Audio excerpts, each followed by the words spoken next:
जय महाराष्ट्र. मी बाळासाहेब काळे, महाराष्ट्र नवनिर्माण विद्यार्थी सेना जालना जिल्हाध्यक्ष. खरं तर हा व्हिडिओ राजकारणाच्या सीमारेषांच्या पलीकडचा. याचं कारण म्हणजे संभाजीनगर जिल्ह्यातील तालुक्यातील गेवराई पायगा या गावचे सरपंच मंगेश साबळे हे नाव आपण सर्वांना परिचित आहे.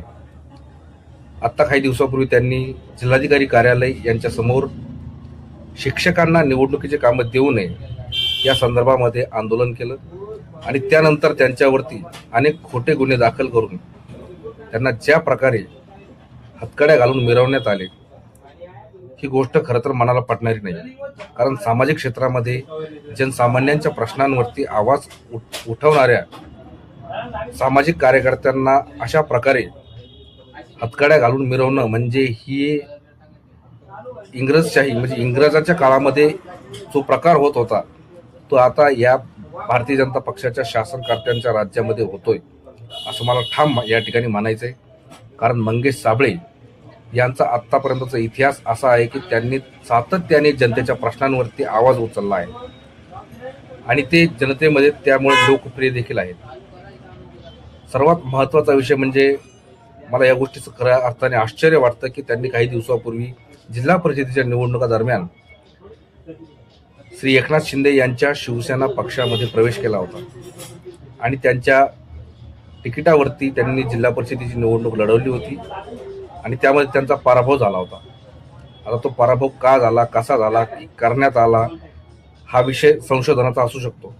पण माझा सर्वात मोठा प्रश्न असा आहे की सत्ताधारी पक्षातील एका कार्यकर्त्याला जनतेच्या प्रश्नावरती आवाज सातत्याने उचलतो आहे म्हणून अशा प्रकारे वागणूक देणे, त्याला बेड्या घालून फिरवणे, मला वाटतं बेड्या ते काही म्हणजे त्यांनी असा काही कोणता गुन्हा, दरोडा, डाका असा काही गुन्हा केला नव्हता. एक सामाजिक प्रश्नावरती आंदोलन करणारा कार्यकर्ता म्हणून त्यांनी आंदोलन केलं आणि त्यानंतर त्यांना अशा प्रकारे बेड्या घालून त्यांना फिरवण्यात आलं. ही गोष्ट खरं तर मनाला खूप संताप आणणारी आहे, मनाला चटका लावणारी आहे आणि प्रत्येक महाराष्ट्रीयांच्या मनामध्ये एक राग आणि चीड निर्माण करणारी आहे.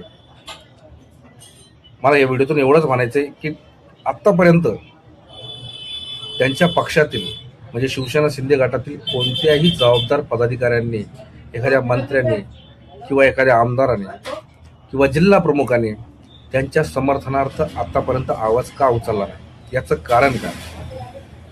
मला माझ्या बुद्धीला साजेचं कारण मला असं वाटतं की ह्या लोकांना सार्वजनिक जीवनामध्ये जनसामान्यांच्या प्रश्नांवरती आवाज उचलणारे लोक मोठे होऊ द्यायचे नाही. त्यामुळेच हा सगळा खटाटोप चालू आहे आणि अशा लोकांचा आवाज दाबण्याचा पुरेपूर प्रयत्न या सर्वच सत्ताधाऱ्यांच्या माध्यमातून होतोय. मला खरं तर मी शासनाचे आभार मानेन की त्यांनी त्यांना हातकड्या घातल्या. याचं कारण म्हणजे तुम्हाला देखील विचार करायला लावणार आहे. याचं कारण म्हणजे त्यांना घातलेल्या हातकड्या या आज महाराष्ट्रातल्या तमाम जनसामान्यांच्या प्रश्नांवरती आंदोलन करणाऱ्या कार्यकर्त्यांना प्रेरणा देणार आहे.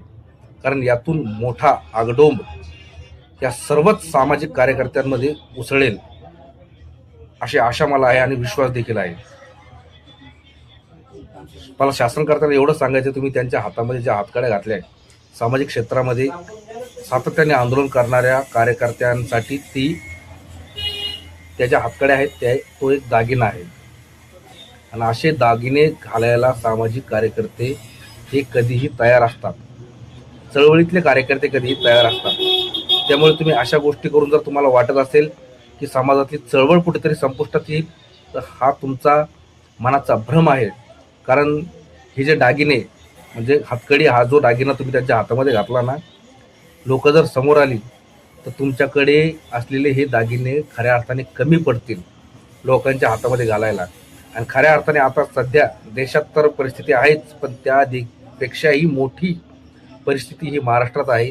लोकांचा प्रचंड रोष या सर्व शासनकर्त्यांच्या विरोधामध्ये तयार होत आहे आणि 100% हा रोष या शासनकर्त्यांना येणाऱ्या विधानसभा, लोकसभा निवडणुकीमध्ये डुबवल्याशिवाय राहणार नाही.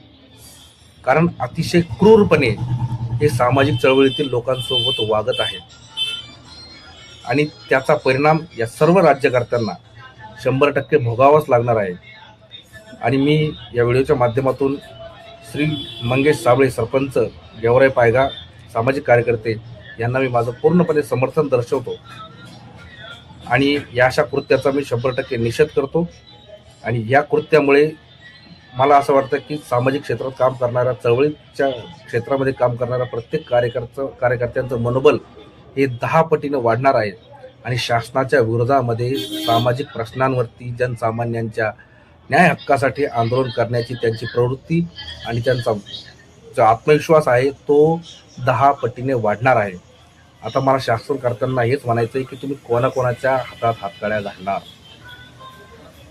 कारण आता ही गोष्ट तुम्हाला रेटण्याच्या पलीकडे जाणार आहे. बघा जरा लोकांच्या कमेंट, मुख्यमंत्र्यांच्या, उपमुख्यमंत्र्यांच्या स्टेटमेंटवरती खाली कशा प्रकारे कमेंट येत आहेत.